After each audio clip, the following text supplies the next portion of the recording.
Philippe Gène, moi je suis PDG fondateur d'Oncodesign, qui est une société dont la mission est la découverte de thérapies contre le cancer et également contre d'autres pathologies sans solution thérapeutique.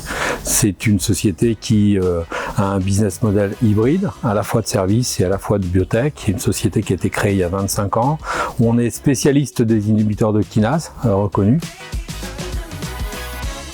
D'abord, l'adhésion s'est faite facilement puisqu'on l'a cofondé, donc c'était effectivement en 2010 les premières rencontres, on va dire, entre nous, entre sociétés CRO technologiques, et donc c'est là que c'est pris un petit peu la mesure de l'environnement, qui était un environnement déjà assez actif, même si les idées étaient là en place depuis longtemps. On avait la masse critique pour pouvoir faire cette association, à la fois fédération professionnelle, association. Par la suite, on l'a quand même cofondé le 12-12-12.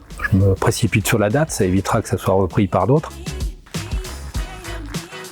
Elle nous a apporté une visibilité. Je crois que à ces époques-là, il n'y avait qu'un mot qui était à peu près lisible, c'était biotech, pharma, académique, il n'y avait rien d'autre qui existait, CRO pour la clinique, et donc le segment des CRO technologiques, de la préclinique, était totalement absent, et donc je pense que la création de l'ACI a permis rapidement de faire une identification de ce domaine, qui était nécessaire, qui est un domaine quand même d'innovation important. Moi j'attends beaucoup d'innovation de l'ACI, notamment sur sa capacité à fédérer, on va dire, l'ensemble de ses acteurs.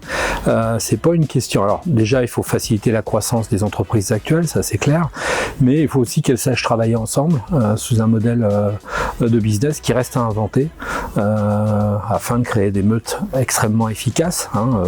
Je pique aussi le mot puisque je pense que ça allait être pris par mes successeurs, mais je pense que là effectivement il y a un business model à inventer, des consortiums à monter, conserver l'agilité de plastique, savoir répondre à des projets complexes en y apportant l'innovation et l'engagement qui est la caractéristique des sociétés de l'ACI. 3 mots-clés. Alors, je crois que c'est les valeurs. Alors, fédération, je crois que c'est important que ça garde ce caractère de fédération professionnelle. L'ACI, elle doit regarder son futur, et elle a un futur aussi, sans doute, à l'international, au niveau européen. Donc, il faudra faire un effort pour aller fédérer un petit peu plus loin également.